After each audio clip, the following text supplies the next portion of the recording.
What outrageous demands have your relatives made? 1. A relative told me they wanted to buy my house but didn't have the money to pay for it right away. They suggested that I transfer the ownership to them first, and in the meantime, I could keep living there but would need to pay them rent every month. Once the rent added up to the cost of the house, they would then give me the money for the house. 2. It's not about money. I had only been married for a little over a year, and my wife was nearly 3 months pregnant when her aunt, a distant relative, so distant that I'm not even sure how we're related, suggested that my wife go on a blind date with her boss's son. If it weren't for my wife stopping me, I would have seriously lost my temper. 3. Someone in my village heard that I was studying computer programming and asked if I could write a software program to transfer money from the bank into their account. I was stunned into silence for a good 3 minutes before I could even respond. 4. It wasn't a relative but my own father who asked me to take out a high-interest loan to help his friend with some financial trouble. After I hung up the phone, I took a leave of absence from work, bought a train ticket, and went home. If my mom hadn't stopped me, I would have cracked my dad over the head with something. After pressing him, I found out he had already borrowed $10,000 from my aunt to help his friend. I dragged him to his friend's house, got the money back, and returned it to my aunt. I also gave my aunt a piece of my mind. She's a widow, and her only son had died suddenly at 30. Instead of guarding her savings, she risked it all to help my dad's friend, absolutely reckless. That evening, I called all the relatives, telling them that my dad had fallen for a pyramid scheme and warned them not to believe anything he said about money. If they got tricked, they could deal with it themselves. I wasn't getting involved. I took the early morning train back to work. This happened in 2015, and I had only been working for a few years at the time.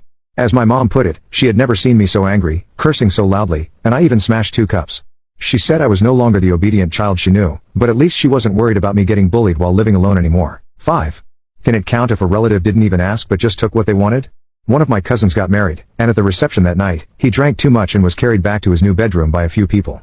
The next morning, he woke up to find his $200,000 Patek Philippe watch missing. He reported it to the police and posted about it on social media.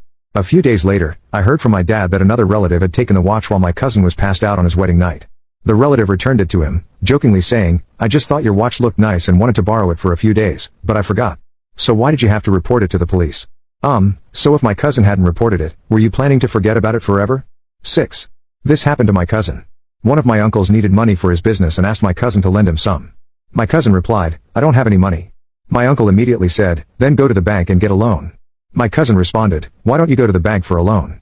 He answered, "Because I'd have to pay it back." My cousin hung up the phone. Later, he called me asking for money. I told him I was abroad and couldn't lend money to someone in the US. He said, "Then ask your friends or classmates to lend me the money." I replied, "My friends and classmates in the US are all paying off mortgages. They don't have any money." He then said, "Well, tell them to mortgage their houses for a loan." I asked, "Why don't you mortgage your own house?" He replied, "If I mortgage the house, where will I live?"